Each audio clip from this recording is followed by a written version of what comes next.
What's going on there?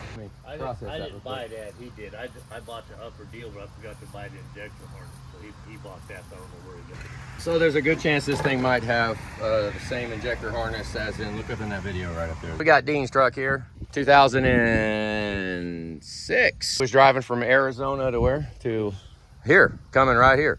Okay, cylinder 2, cylinder 8. Oh, look at that. He likes to roll. Overspeed condition. Yeah, she was getting it. You got cylinder 2 and cylinder 8 for a code. Which is this one. Yeah, And the first one and the back one. one. And that one are the ones I don't like. Okay, yeah, that's what you were showing a code for. Yeah. One company running 2 and 8, the same company running 3 and 5. Right. You got a different company running 4 and 6 and 1 and 7. Right. So what we need to do is take all the damn injectors out and put one side on one that's come from one company and one side on the other. That way if we have another damn problem like this. He's wanting to buy the 4 that we know that we think are the better ones. Yeah, well, you're still at the end. Oh, buy them from the same company that the other. Yeah. Buying from the same company that got the Okay. Yeah. Sounds good. Yeah. Right. Yeah, because I was just seeing this mixed match that we could never get out of it. Then they're all the same. Yeah. Just get four of the same brand as the last set that he bought. How far away are those? 2 days. 2 days. You gotta have the core first, so you can just get them. I got some cores just in case, but the problem is we haven't actually decided if the engine's still healthy. He said it was smoking, knocking, Well, banging around. Was it? You'll hear it when I start it only knocked on startup. So I think it's because all the fuel probably extra fuel. Injector knocking like a son of a gun. Yeah. Probably. That's what I'm hoping. But we go buy 4 injectors, put it in, and find out. Nope. Oh my God! No, I'd be like, well, there's $1,000 freaking dollars. Damn it, you know. Right. A lot of times, what I do in the shop is I just grab some used injectors, throw them in, make sure the engine's healthy, but you pay more labor. I would suggest Ford remands. Okay, we've got these circuit performance codes. Now what we're gonna do is go ahead and fire this thing up and go to functional tests. All right, here we go.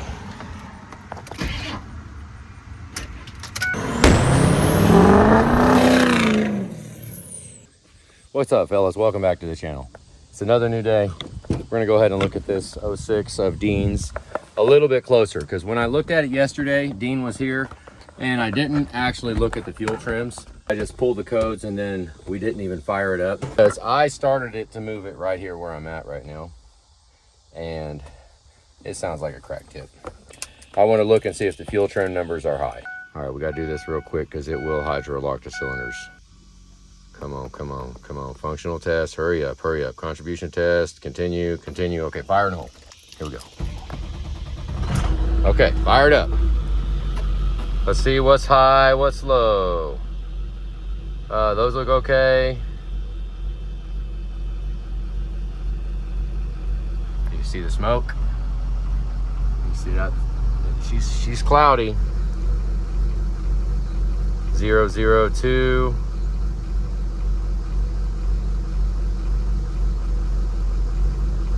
Okay, well, I'm not seeing a big smoking gun here.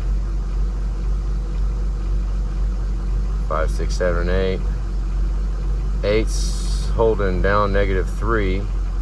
Okay, so my idea of a cracked tip might have not been too on it. Let's bubble test. Let's see if the combustion is leaking past. Let's look underneath it. Okay, now we've got quite a few issues that I'm not thrilled about. Okay, first off, when you have, that's for crankcase ventilation right here. This hose right here, and look where they've got it. That right there is going to, this has 3,500 miles on a fresh engine. And that hose right there, that's absolutely, I can't even fathom what the heck is going on with that hose right there. That is the dumbest thing I've ever seen in my entire life, and whoever did that ought to have their head hang, because that is going to oil everything underneath the entire hood. You drive that thing for a prolonged amount of time and it's going to be absolutely freaking horrible. Now, oh my goodness. Okay, I don't understand what the heck is going on with that, but let's move on. All right, now looking at these fuel trims, this is pretty concerning because, I mean, we're not liking cylinder 8. It's only -1. This is not a power balance that I would see, and I would recommend replacing injectors. Now, I'm sorry to say it, but look at these numbers. The number in the middle on the bottom, see that -1 right there? Look at all those numbers. We want it to be close to 0. Look at that, -2. I mean, no, a bad injector will be -35. A cracked injector will be probably +35. We're measuring the increase in speed of the crankshaft at each cylinder top dead center location. Maybe here, I'll say it again. These numbers are monitoring how the crankshaft speeds up every time that cylinder comes to top dead center and fires. So that's what we're counting right now. And most of them, look at number 1. Number 1's a little high, so it's over fueling to pick up for something, but we're smoking pretty good. Right there, we're gonna pull this. Let's see if it's still 24. Yep, same size. With the aftermarket cap. Oh, they put tight crap. I'll show you. All right. That's hard all the way out. Oh my God. Yeah, that's hard all the way out. That's did they have a good thread on this cap? This aftermarket, it feels like crap unthreading. Okay, we're out of fuel in here. Yep. Out of fuel, got a clean brand new. Oh my God.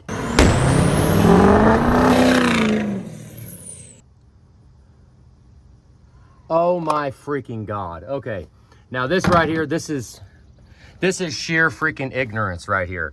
Sheer ignorance. You see how I just pulled this out of there? Does anybody have any idea what's supposed to be inside of that? I just, anybody? I wonder why it doesn't run very good. That is 100% a first for me. I have never seen somebody blatantly just forget the entire standpipe for the fuel filter. So the very first thing I touch on this truck right here is that. Look out. Look out, because I don't know what we're gonna find. We go digging deep down into this thing. Like, what the hell is this? It's just laying over here. So that's what he did. He put this filter on here. Okay, now this, I get it. I mean, if you go back on some of the previous videos, it's been a long time since I've done one of these, but this is gonna be a rough video for the owner of the truck to watch. Whatever freaking dumb sumbitch put this on here, that blows out, okay? So you are filtering the air that is being blown out. So yeah, let's make sure that we keep all of the air clean and filtered before it gets all over the engine bay. And by the way, it doesn't filter out oil, because that's the only thing that comes out of that hole is air and oil. This and that, we are just about to the dumbest damn sumbitch that I've ever seen working on a truck in my life. We're just about there right now, and I've seen some doozies. So this is freaking nuts. Okay, so I have made lots and lots of videos about stuff just like this. And obviously not everybody has seen my freaking videos. All right, first thing is I pay attention to detail, right? Okay, this is a new turbo. What do you see missing? They didn't give a damn to take the heat shield off of the old turbo and put it on the new turbo. I mean, I'm starting to see absolute sheer laziness. So I'm sorry if you're friends with whoever did this job. They suck. They're piss poor horrible, and you need to tell everybody in the world to not go there. Like, this is everything. I mean, everything I look at that clamp. That clamp is physically touching the turbo. They tightened it up so it's all the way up against it. Come on now. I mean, it's such a fancy, nice, freaking cool hose. Put it over here, up and out of the way, and make sure it clears the 90-degree coolant hose. This is not somebody that you want working on your truck. I'm sorry. And this guy put this whole freaking engine in. I didn't even get the fuel filter out and found massive stuff wrong. What the heck do you think we're gonna find everywhere else? Quite frankly, guys, I'm gonna get a little worried here. I mean, I got a lot of parts. That was my last fuel filter standpipe.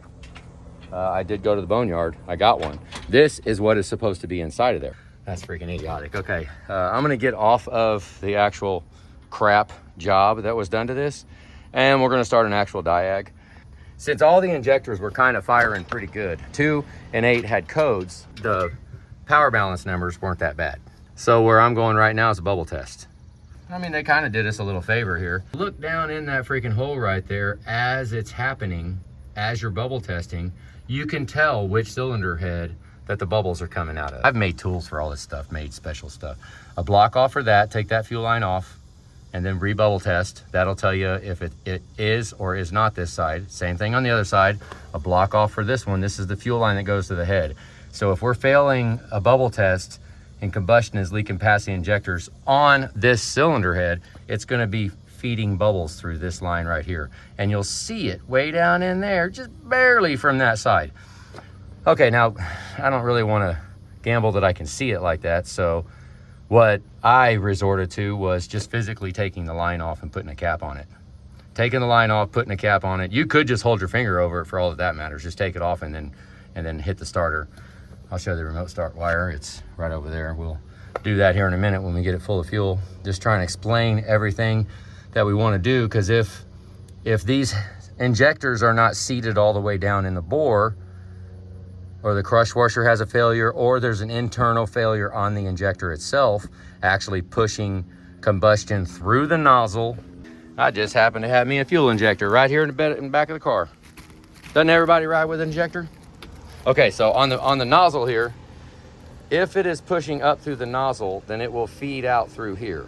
Now the plunger that rides in the nozzle itself should be strong enough to keep the combustion out. Now if something's screwed up inside of there, it is possible that the engine could not be damaged, and what we're doing is just a massively failed injector.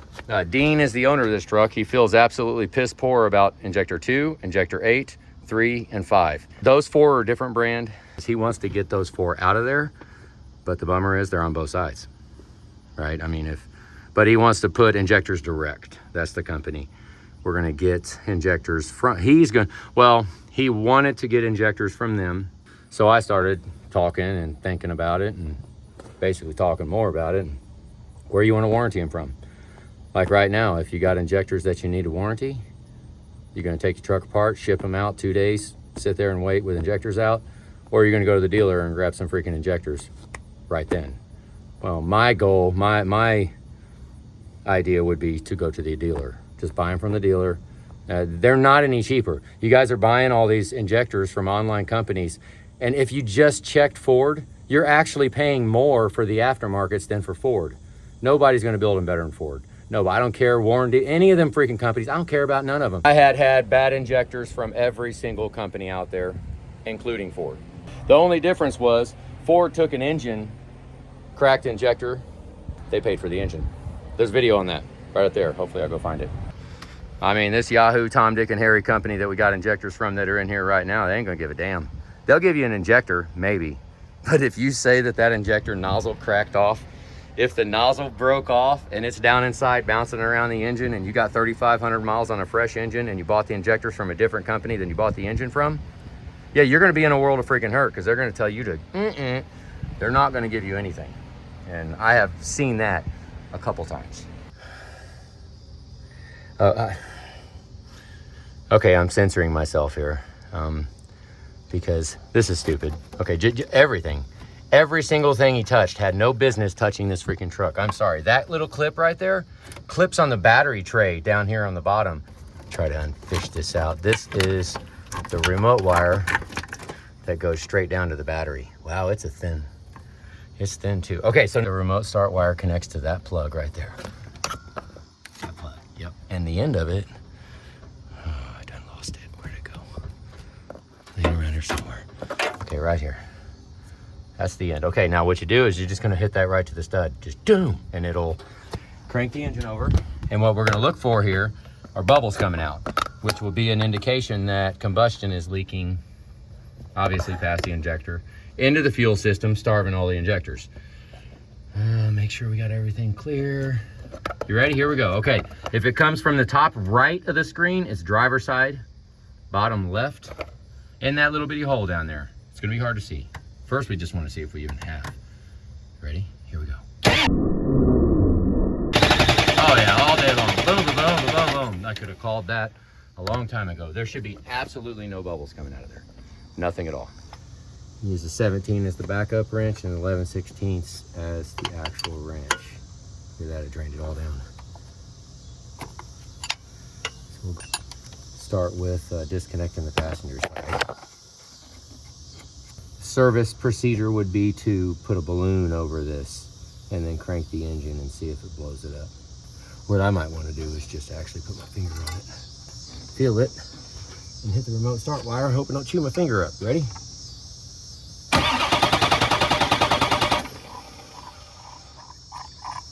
Oh yeah, okay, so he might be spot on with, let me make sure there's no ring in there. He might be spot on with thinking that it's on the driver's side. Of course, we had the two codes for 2 and 8. All right, we'll put that one back on and then test the other side.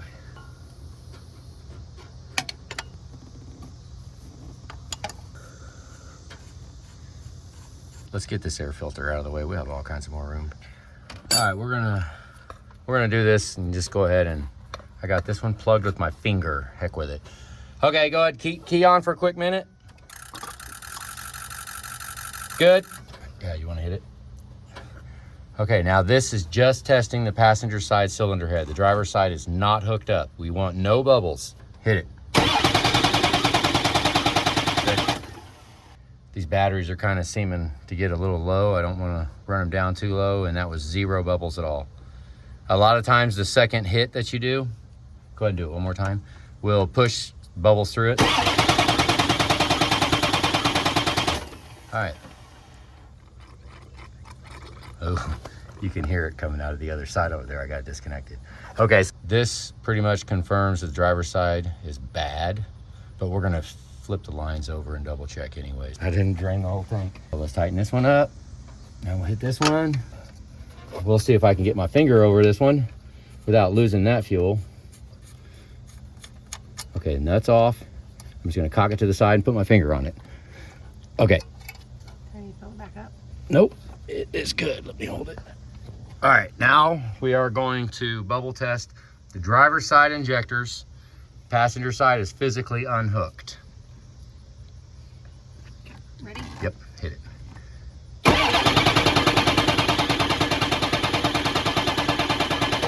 There's one bubble.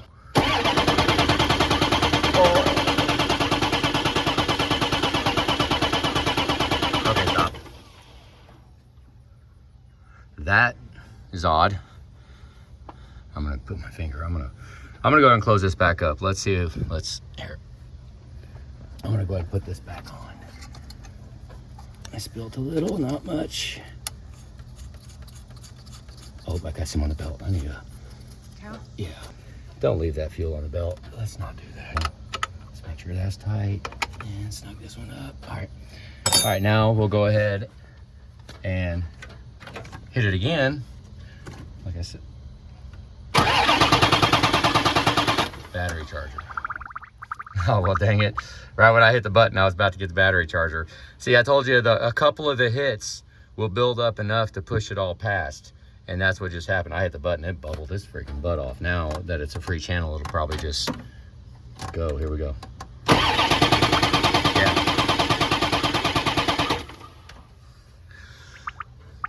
See what I mean? After you stop cranking. Let's see if he got ARPs. Yep, he got ARPs on there. Just checking. Now this is passenger side again. If from what I was seeing, there should be no bubbles before, after, whatever. So I'm gonna hold a little longer on this side without the driver's side hooked. This should stay clean, no bubbles at all. Okay, you ready? So we're gonna, yep, hit it.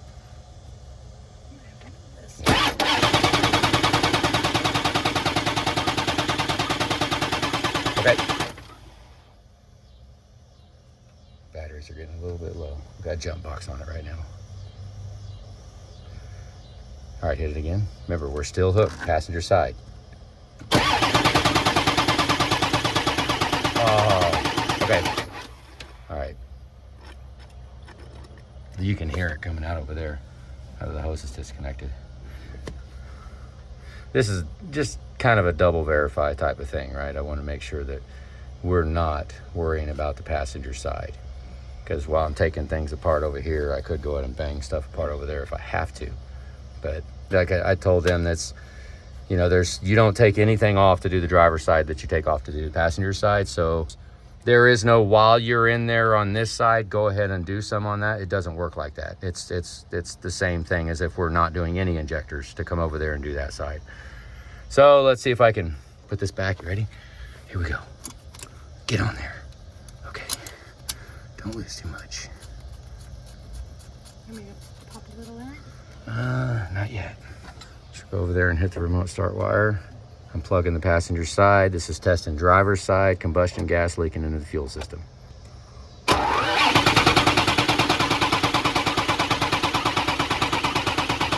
Okay. There you go. Now the question is, where do we empty this fuel back to? I need to get it out of here.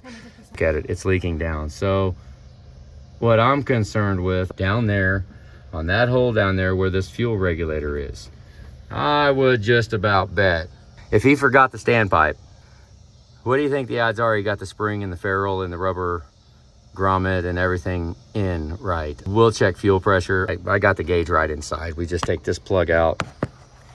Which one? That plug right there in the middle of the screen, 6mm Allen.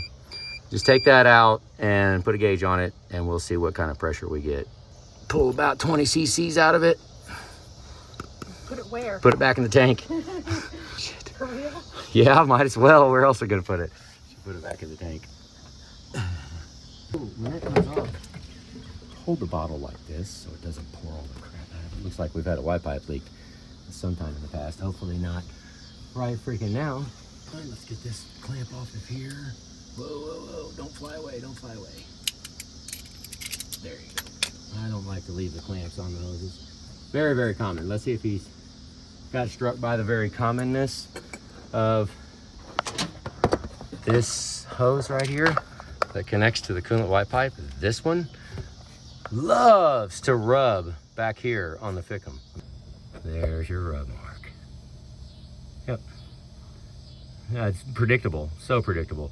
The answer is to take this and give this hose, when you put it on here, dead last, right before you clamp it, twist this hose a little bit that way, and it'll take that bend. Watch what it does. Look, twist it that way. Look where it sits. It sits just like that.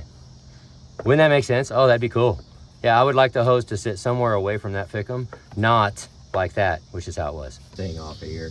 You know, the bottom of his air filter, I think it did have a provision for ventilation, crankcase ventilation. This cannot go like this. This right here, I'm not gonna put any effort to doing something stupid. This is about the most idiotic thing I've ever seen. Okay, maybe not, but this is absolutely fucking stupid. This is stupid. This is gonna spit oil the whole life of it. And then there's two sides to it. You can either go back and plumb it into the exhaust, do a crankcase reroute. You could go back and do a road draft tube. Just go back and dump it off the ground. But then it doesn't have any suction, doesn't have any vacuum on it. I would not give crankcase reroutes unless they had at least, 20, 30,000 miles on them. No fresh engines got a crankcase reroute. It didn't happen. I didn't want it. I want the crankcase gases to be drawn out of that fresh engine, not have a backup inside of it no. So the provision for the air filter right here has got this hole on it. No, we know better. We know better. We don't need to hook that hole up. We'll just let it dump out into the air. The reason why it's there is this is the only spot in the entire truck that has vacuum. This is vacuum. This draws. So it is pulling air out of there. A fresh engine, if you do it right in the exhaust in the back, then you can create a venturi, a suction on it. I'm not exactly sure exactly how to do it, but I've done a couple of them. This is by far the best draw to get the crankcase gases out of that fresh engine. This engine has 3,000 miles on it. and we're dumping the blow-by right into the under hood area, like right on top. The hole was right here. I mean, it's clean. There was steam coming out of it. There was blow by coming out of it. You run that like that for any amount of time, and this entire area is going to be covered with oil. The whole thing. I don't care it's a fresh engine. It still blows out of there. So I might just go ahead and hook it back up to that. I don't know if it'll go hooked up to it. I don't freaking know. I haven't tried it yet. The CVP wire off. Pop it out of there. At least he put that back in. That's cool. Most of the time they run this wrong. I normally cut this ear off. I have a bunch of these with the ear cut off because this isn't needed. They didn't put a heat shield on the Y pipe either. Down there. There should be a massive freaking heat shield right there covering all of that. And all right. No such luck. Get these 8s off the back if they're 8s. Yep, put the right bolts in. I'm worried about this Fickum harness. This harness now, if it is the same one, I don't know, but this harness is junk. Well, that harness, let me go find that video. Stop what I'm doing right now and go find that video so I can put that link up right there. Yeah, that injector harness was piss poor. See this bracket right here, which actually I don't even use that no more. In 2006, they have what we call UFO nuts. There's different nuts to put on there, and I have a bunch of them, so I think they're like, I don't know how much they are, but they're way better than this crap. That 07s and some 06s have these on both sides, front and the back. We call them UFO nuts. Now in these Fickum harnesses, I always push them in first. Pick it up, push them in, hands down, pop it.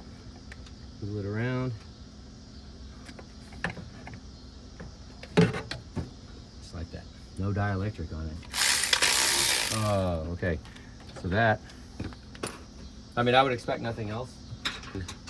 And I've been preaching about it for the last couple of years. These little 10 millimeters right here, those little bitty ones all over the place. We've got them holding the EBP bracket. We've got them holding the glow plug mount. We've got them holding all kinds of stuff all over the place. They're like 8 foot-pounds, okay? If you tighten it up so that the 12 spins out of the bottom, very, very easy to strip the valve cover, the rocker box connections out. So take a 12 and actually you need a backup wrench on the back of there. Hold that so you can spin these off. Otherwise, you will destroy those threads down in there.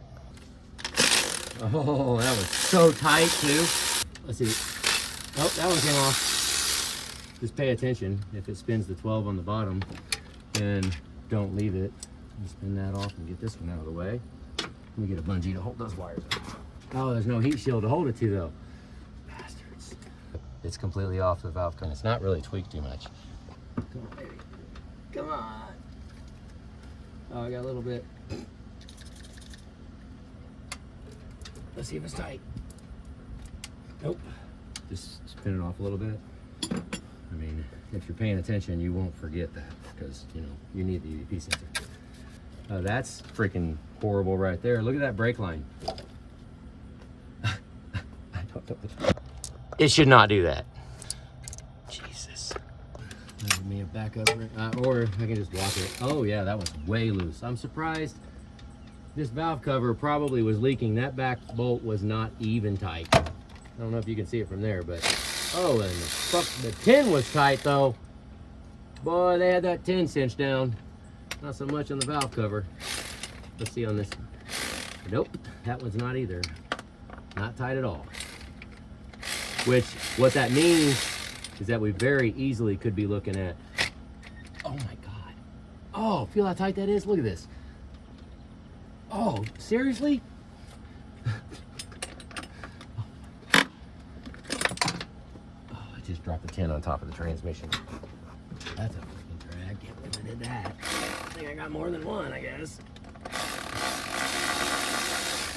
Yeah, we can put that back how it needs to be. Let me get all these 10 millimeters, put them up. Oh, I about lost it. Okay, you're freaking out. So while you got your backup wrench here to take off, to hold the Fickum nuts, go ahead and pop this back valve cover bolt off because you need a gear wrench for it. The rest of them can bang off with a Milwaukee. Oh no, that doesn't feel good at all. Our favorite spot to need a Healy coil. Yeah, you're hosed if you need a Healy coil in that back one. You're not getting it. That's engine out job. Cab off. Please cab off. Cab off, it's nothing. Just take the cab off. It's and then the bolt, the Healy coil's easy.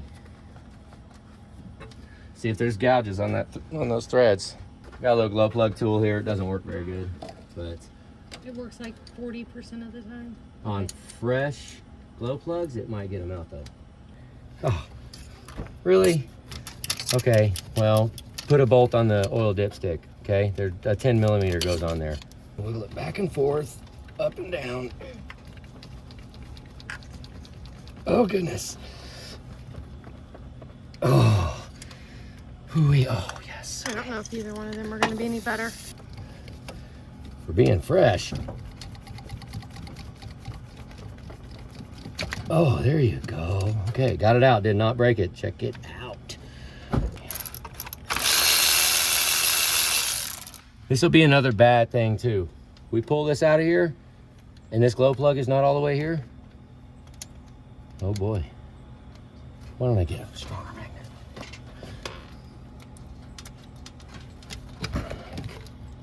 Oh no. Okay. It's all there. Okay. Okay. Alright, okay, it's all there. Oh. Yep. It's all there now. It looks fuely. It looks like it's got fuel all over it. Look at your hand. I don't think these are Motorcraft. Oh. These are not Motorcraft. I don't play around with aftermarket glow plugs. They're not expensive enough to buy aftermarket, period. They're not. A glow plug, if you get crappy material down here on this tip, it'll ruin this whole engine too. This is like $9 from Ford. Buy it from Ford. Do not trust. I mean, I push this and injectors, but while we're sitting here with a cracked tip injector potentially or something up, I don't like putting that in trucks at all. That right there, we have way better things we can skimp on money than that. All right, right now we have got cylinder number 2 glow plug removed, which means if there are no bubbles now through all the cranking, then it is cylinder number 2 is the bad one. Now, this test is really tricky if you have more than one bad one. That's where it gets tough. We might wind up taking number 8 out next, but right now, let's go ahead and hit it. Everything's out of the way. Okay, ready? Yep.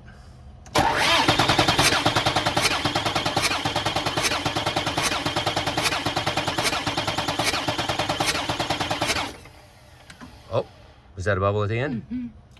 Yeah, I saw it. Sure. All right, hit it again.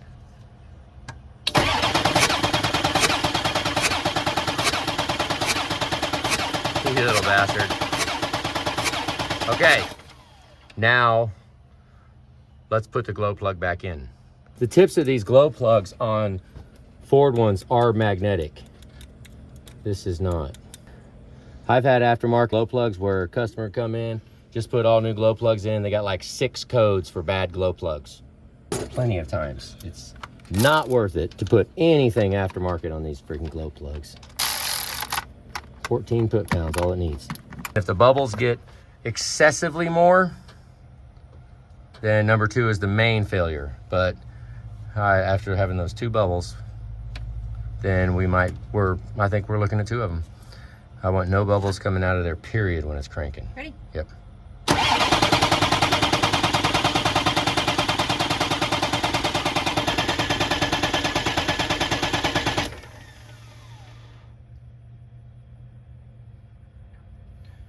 Okay. There you go. Yeah, we didn't get that with number 2. All right, so number 2 is massive. Oh yeah, look at that. Yeah, we got none of that with number 8. With number 8 in.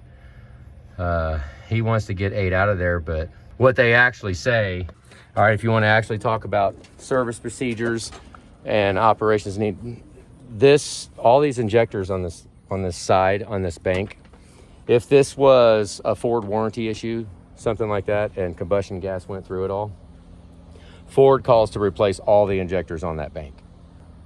We put a lot of pressure through those injectors that he wants to keep. Now, I've done it a crap load and not replaced it, but I'm just telling you what they call for. All right, after that failed endeavor, let's pull this number 2 back out.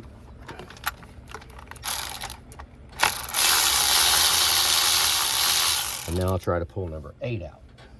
Let's see if I can get the tool on there and pull the glow plug wire off. Hopefully without breaking it. I hope we don't have a problem with Canadian heads on this and number 8 cylinder. I should go back and find the clip of us taking those injectors out and saying, oh my God, can you imagine if we had to do that cab on? You remember saying that? Yeah.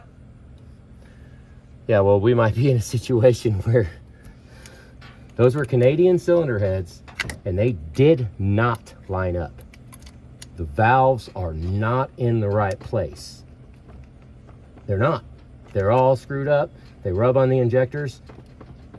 How they made it all the way past their quality control and made it out into the field, I don't have any freaking idea, but I'm telling you, I have seen it personally that the valves are not in the right freaking place and you physically cannot put injectors in those Canadian cylinder heads.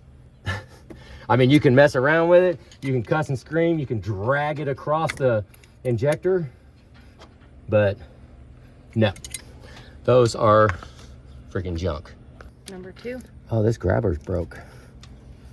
Oh, bummer. Here, let's go ahead and get number 8 first.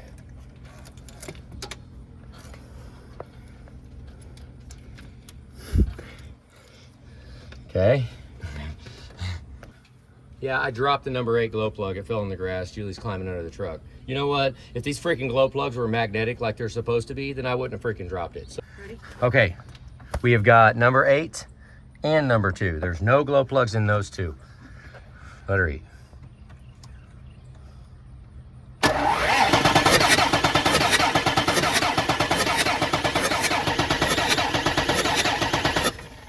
right. Turn the jump box on. All right, let's try it again. Going for no bubbles whatsoever.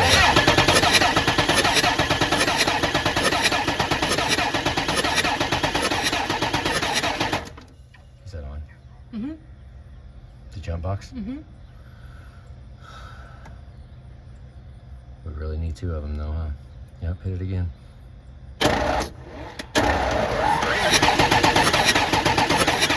Wow, that's freaking nuts. All right, stop. Yeah, that's freaking nuts, okay. With that preliminary cranking, we had no bubbles at all, so what I want to do now, get some more power in the batteries, and then we'll put the glow plug back in number 8 and do that again, and if we get a little bit of bubbles, we'll know that number 8 is a little failed, but number 2 is horribly failed. So we're just verifying which injector, because once you take the valve cover off and you got the oil rail off, you're not going to be able to look at the injector and tell which one is it bad. So we're getting our diag done right now so that when we crack the oil rail off, we know exactly which ones we're taking off. Well, we don't know if we're going to see it or not. We might see something crazy. I don't freaking know. Now, it's an unwritten rule, and mechanicking 101 is that finders keepers. But I'm not going to do that. Unless you find a pack of cigarettes under the hood. But it's a 3/8. Just so you know, this is a domestic American diesel pickup truck, and it does not use 3/8. It's 10 millimeter, 8 millimeter, 13, 17. It's not 3/8. Maybe that was what was wrong. He was using the wrong tools the whole time.